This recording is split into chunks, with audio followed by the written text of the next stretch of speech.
우리 서로 인사할까요? 흘려보내.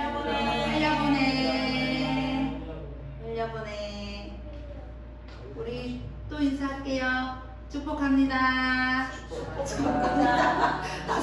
이 인사가 더 낯선가요? 네. 이 시간 하나님 앞에 머물러 있는 우리 모두에게 주님 안에서 주시는 참 자유가 있는 귀한 예배 시간이 되길 소망합니다. 오늘 말씀은 너희가 나의 말에 머물러 있으면 이라는 제목으로 나누도록 하겠습니다.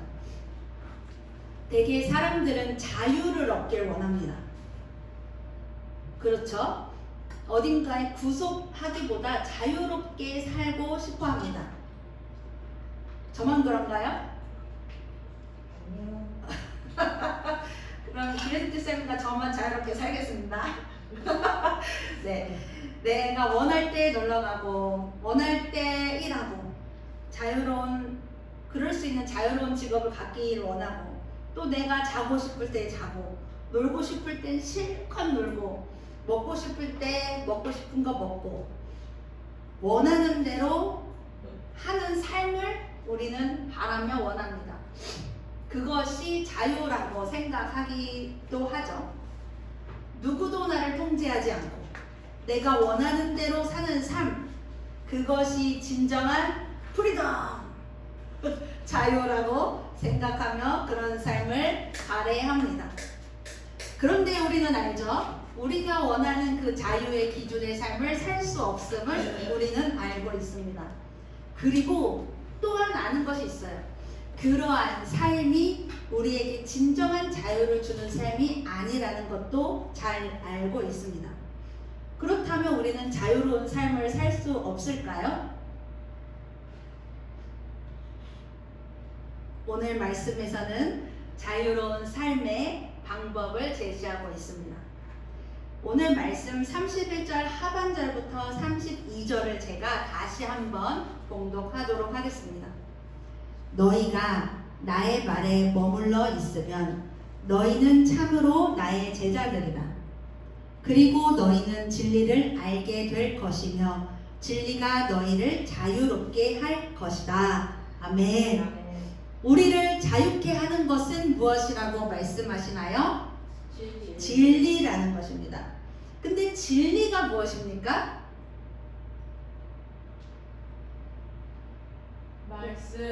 말씀. 라이프 성경 사전에는 이렇게 정의합니다.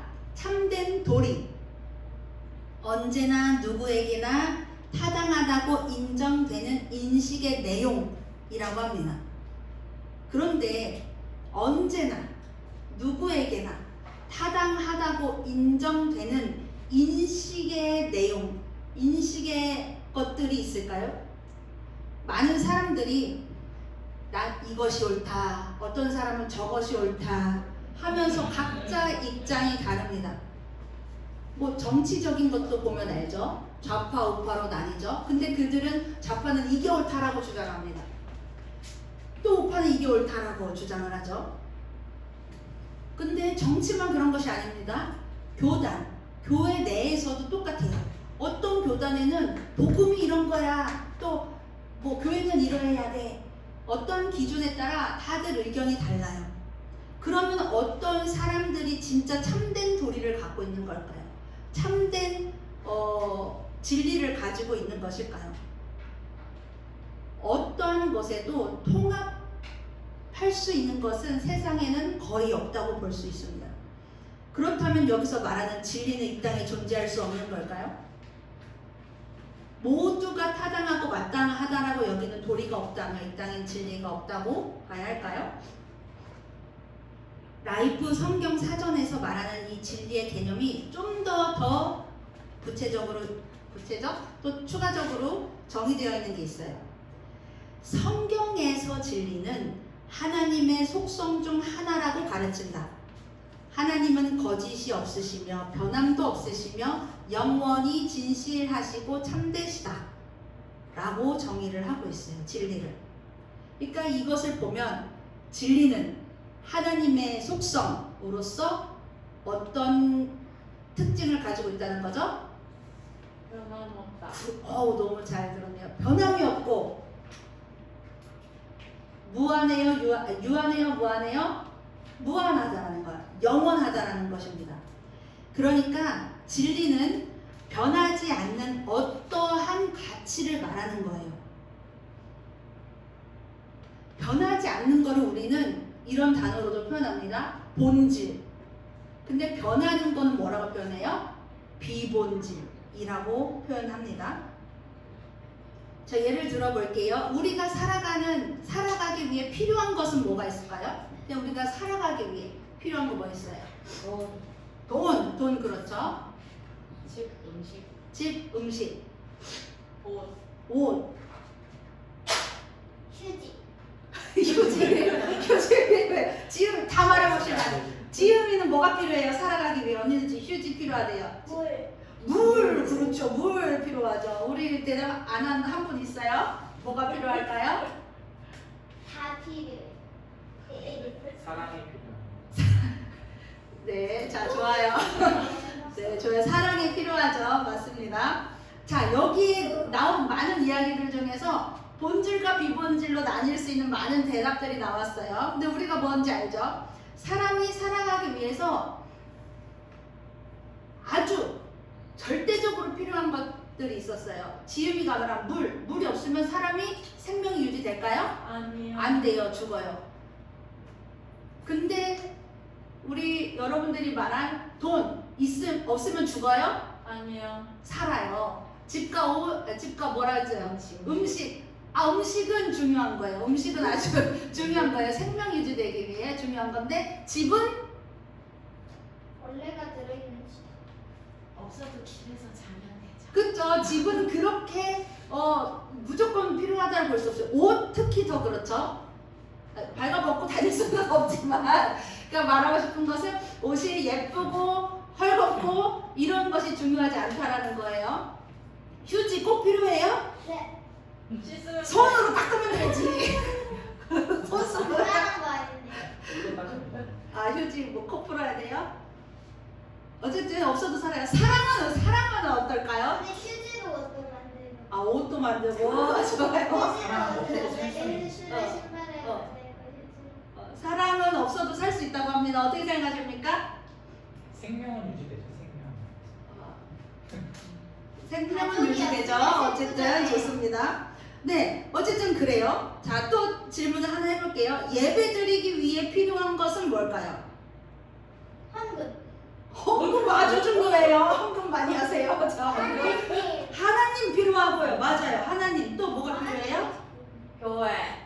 교회 교회가 어떤 교회를 말하는 거죠? 건물 교회? 치탄. 모두 하나만 대답하시죠. 애매하지 말고. 선물 건물 교회가 필요하고요. 또 뭐가 필요할까요? 예배 드리기 위해? 십자가. 진정한 마음 하나님을 향한 하나님을 향한 경배의 마음, 또 사람도 필요하죠. 마이크 자, 이제 말한 사람 그만 말해. 말한 사람만 말하세요. 자, 뭐가 필요할까요? 또 좀 의도한 바로 대답 좀 해주세요. 아니 이미 다 얘기해. 태도 뭐 하나 같은 맥락일 것 네. 같아요. 맞아요. 예배 드리기 위해 중요한 거는요 이거예요. 예배를 받는 존재, 그리고 예배를 받기 위해 누가 필요해요? 드리는 존재. 이것만 있으면 예배에 필요한 거예요. 근데 예배가 화려한 건물 필요할까요? 안 필요하죠. 또 뭐라 했어요? 지금 하나님이라고 그랬죠? 잘 알려요. 헌금 완전 필요해요. 그런데 꼭 필요한 건 아니죠. 자, 어쨌든 그 마음 뭐 다 연결돼요. 그런데 우리는 이렇게 무언가 살아가기 위해 무언가 하기 위해 필요한 것들에서 본질적인 것과 비본질적인 것이 무엇인지 잘 아는데도 비본질적인 것에 더 열심을 쏟으면서 살아간다는 거예요. 왜요? 왜 웃으세요? 왜 콧물 나와요? 왜요? 안 보러가 네, 자, 그래서 제가 그 지난 일주일 3일 동안 그 만나 교회라는 곳에 그 목회자 컨퍼런스에 다녀왔습니다. 여기 저 이제 많이 도와주셔서 제가 갔다 올 수 있었는데요. 거기서 만나교회가 이렇게 큰 이렇게 주목을 받게 된 이슈 중에 하나가 뭐였냐면 오래 전이에요. 10년 넘었다고 그러셨나? 그런데 교회 앞에 뭘 설치했냐면 흡연실을 설치를 했다고 합니다. 사람들의 반응은 어땠을까요? 반대에서 반반으로 나눴겠죠. 반반으로 나뉘고 반대했을 것 같고 맞습니다. 교회에 어떻게 담배를 허용할 수 있는 그 흡연실을 설치를 하냐라는 반발이 있었어요. 근데 이 반발은 기독교인한테서 나온 걸까요? 비크리스천한테 나온 걸까요? 기독교인들한테 나온 거죠. 어떻게 교회에 담배를 필 수 있냐? 크리스천이 아닌 사람들은 오예가 되겠죠. 기독교인들의 반비난이었어요. 그런데 이 김병삼 목사님이 그 반발에 의해서 빨리 흡연실을 폐쇄해버렸을까요? 폐쇄하지 않았어요. 이 목사님께서는요, 여기서 본질과 비본질에 대해서 이야기를 했어요. 이 만나교회 자체가 선교적 교회라는 큰 비전을 가지고 있고, 이 목사님이 선교학적으로 공부를 많이 하신 분이에요. 그래서 선교를 말할 때는 선교가 전파되기 위해서는 선교라는 건 복음이 전파되는 거죠. 근데 그 흐름 속에는 무엇이 같이 가냐? 문화가 같이 간다는 것을 알고 계셨던 거예요. 그러니까 이 본질은 복음이에요. 그런데 이 문화라는 것은 이 복음이 전파되기 위한 비본질적인 거라는 거죠. 근데 이 흡연실이라는 것도 마찬가지예요. 지역사회의 선교를 하기 위해 복음을 전파하기 위해 흡연실은 비본질적인 것, 선교를 위한 도구라고 확신을 하셨기 때문에 그거 반발에 연연해 하지 않으시고 그것을 통해서 복음 전파에 힘을 쏟았습니다. 어떻게 하셨냐면 흡연실에 TV를 설치해서 예배 실황이 나갈 수 있겠어요. 보통 담배 피는 사람들은 교회 사람들이 거부하기보다 스스로가 꺼려해요. 제가 술도 먹는데요, 담배도 피는데요, 이렇게 더러운 제가 어떻게 교회를 갑니까? 라고 스스로의 그 문턱을 넘지 못한단 말이죠. 근데 이 교회에서는 흡연실을 열어줌으로 인해서 그곳에서 자유롭게 담배도 피고, 담배 피는 여러분들도 교회 문턱을 넘어 들어올 수 있습니다. 여러분들이 아직 못 들어오겠다면 이 자리에서라도 복음을 들으십시오 라고 열어주었다라는 거예요. 담배 피는 사람이라고 복음의 기회가 전혀 없으면 안 된다고 생각했던 것이죠. 그래서 이 본질적인 복음 하나 붙들고 많은 크리스천들의 반발에도 불구하고 이 선교적 사명을 시도하셨다라는 거예요. 우리도 많이 인지를 하면서 우리의 신앙 생활을 해야 되는 것 같아요. 진리 복음은요, 본질적인 거예요. 변하지 않는 가치입니다. 이 진리는 하나님 한 분이시다라는 거예요. 그리고 이 진리가, 복음이 진리일 수 있는 것은 영원하기 때문이고 변하지 않기 때문이라는 것입니다. 그렇기 때문에 하나님만이 우리의 진리라는 것이죠. 근데 이 진리는요, 비본질적인 것으로부터 자유함을 줍니다. 안녕하세요.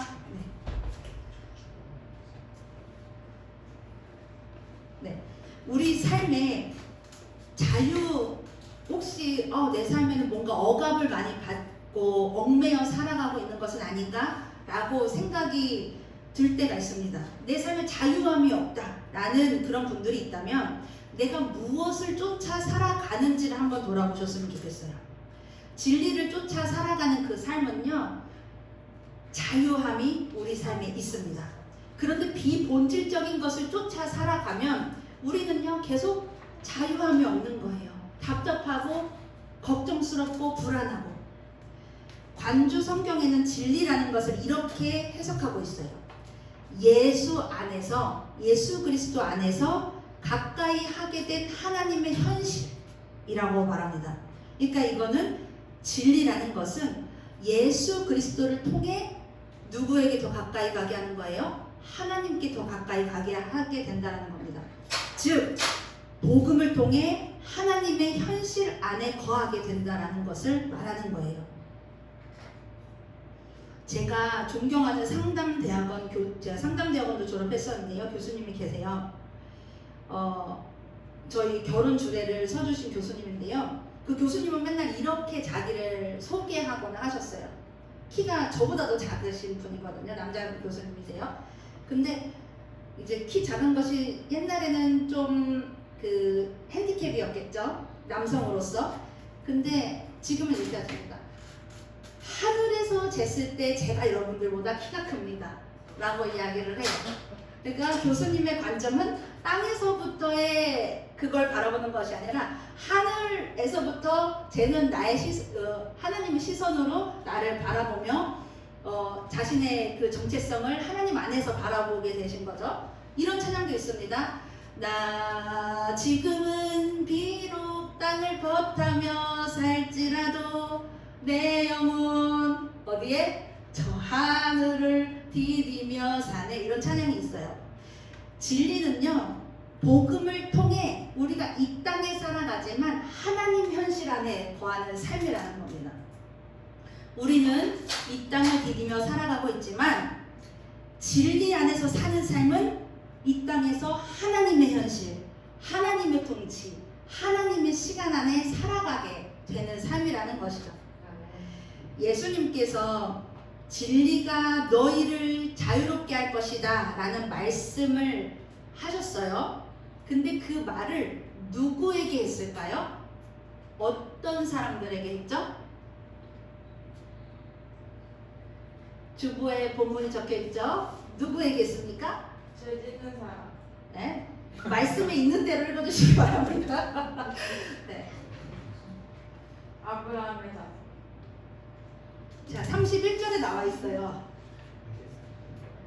유대 사람. 유대 사람에게 하신 거예요. 유대 사람한테 뭐 이렇게 어렵게 돌아가십니까? 유대 사람한테 말씀을 전한 거예요. 그런데 여기서 중요한 건 뭐냐면 어떤 유대 사람? 예수님을 믿는. 믿은 유대 사람이라는 거예요. 유대 사람들은 예수님을 계속 반발했죠. 예수님이 전하는 것에 대해서 계속 태클만 걸던 사람들이에요. 근데 예수님이 이 앞절에는 무슨 이야기를 계속 하셨냐면 나는 하나님의 아들이다. 내가 진리다. 라는 것을 계속 이야기했어요. 죄에서 너희들은 떠나 나의 말을 들어야 한다라고 이야기를 하셨어요. 근데 유대 사람들이 예수님이 계속 이야기를 하니까 그것을 어떻게 하게 돼요? 믿게 된 거예요. 그리고 진리가 너희를 자유케 할 것이다. 이 말은 믿은 유대 사람들에게 이야기했다라는 거예요.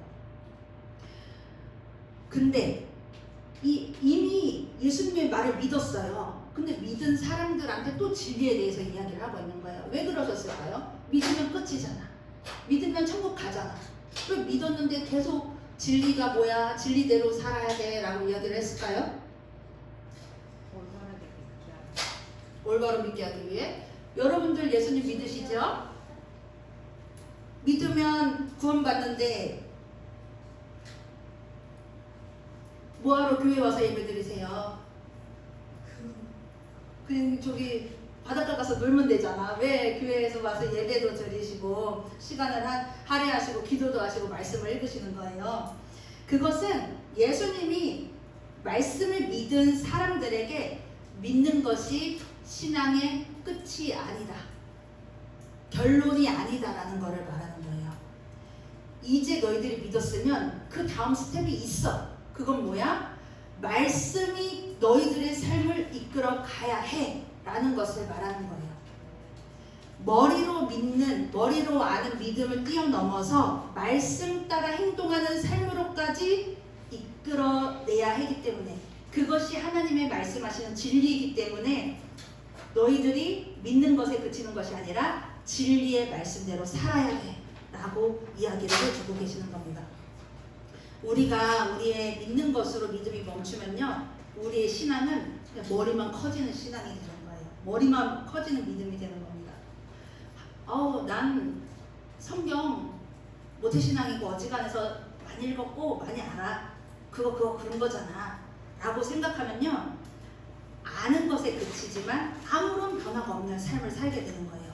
오히려 말씀이 교만으로 이끌고 말씀을 떠나 사는 삶으로 추락하게 되는 거예요. 아는 것에만 그치는 것은요. 근데 진리가 너희를 자유롭게 하리라.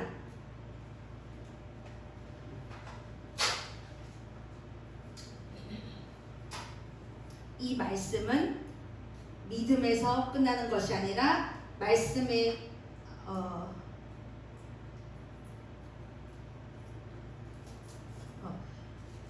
끝이는 것이 아니라 말씀대로 살아가야 된다는 것을 말씀해 주시는 거예요. 그런데 이 진리가 너희를 자유롭게 하리라 이 말은 우리가 이것만 많이 기억하잖아요. 근데 이거에 전제가 있어요. 그것이 뭐냐면 31절 후반절에 있는 것인데요. 중요한 거예요. 너희가 나의 말에 머물러 있으면 너희는 참으로 나의 제자들이고 너희가 나의 말에 머물러 있으면 너희는 진리를 알게 될 것이며 너희가 나의 말에 머물러 있으면 진리가 너희를 자유롭게 할 것이다 라는 완벽한 문장이 이런 문장이라는 거예요. 우리가 자유를 누리고 싶어 합니다. 진리 안에서. 그러기 위해서 우리는 어떻게 해야 해요? 누구의 말 앞에 머물러야 돼요? 하나님의 말씀 앞에 머물러 살아가야 되는 겁니다. 진리라는 것은 믿는 것으로 그치지 않습니다. 하나님 말씀 안에 머물러야 한다는 것입니다. 우리가 늘 말씀 따라 살기를 힘쓰길 바라요. 그럴 때 우리의 삶은 우리를 억누르고 힘들게 하는 그 비본질적인 것들로부터 자유함을 누리게 될 것입니다. 디트리 보네퍼 아주 유명한 신학자이시며 저도 개인적으로 좋아하는 분인데요. 그 분이 쓴 글 중에 훈련이라는 글이 있습니다. 제가 굉장히 좋아해서 액자로도 이렇게 적어서 두고 있는데요. 이 글을 읽어드리도록 하겠습니다. 이 진리와 자유의 관계에 대해서 아주 너무 잘 쓰신 글이라서 읽어보겠습니다. 자유를 찾아 떠나려거든 가장 먼저 감각과 영혼을 훈련하라. 그리하여 욕망과 몸의 지체들이 그대를 이리저리 끌고 다니지 못하게 하라. 영과 육을 순결하게 하고 정해진 목표를 향해 그대로 온전히 들여 복종하라. 훈련을 통하지 않고서는 그 누구도 자유의 비밀을 경험하지 못하리. 라는 말을 쓰셨습니다. 자유는 주어지는 것이 아니라 우리가 말씀 가운데 머물기 위해서 현실 가운데 고군분투해낼 때 누리는 삶이라는 거예요. 또 오늘 계속 또 상담대화 교수님을 계속 말하게 되는데 또 다른 교수님은 이런 유명한 말씀을 남겼습니다. 현실이 너희를 자유케 하리라 라는 말씀을 남기셨어요. 그러니까 이것은 우리의 자유는 먼 곳에 있는 것이 아니라 추상적인 것에 있는 것이 아니라 현실에서 하나님의 말씀을 살아내려고 애쓸 때 우리가 누리는 축복이라는 것입니다. 이해되십니까? 네. 자유는 먼 곳에 있는 것이 아니라 현실 안에서 하나님의 말씀을 향해 말씀대로 살아갈게요 라고 애쓰며 고군분투하는 그 자리에 임하는 축복이 자유라는 것입니다. 이번 한 주도 우리 진리 안에 머물기 위해 또 진리 안에 머물렀을 때 누리는 그 자유의 축복을 누리는 그런 한 주가 되었으면 좋겠습니다. 그래서 너희가 나의 말 안에 거하면 이 제목 계속 기억하셨으면 좋겠어요. 하나님 말씀 안에, 하나님 말 안에, 하나님 품 안에 거하는 그런 삶을 살아가면서 진리 안에서 자유함을 누리는 이번 한 주가 되시기를 소망합니다. 우리 기도하겠습니다.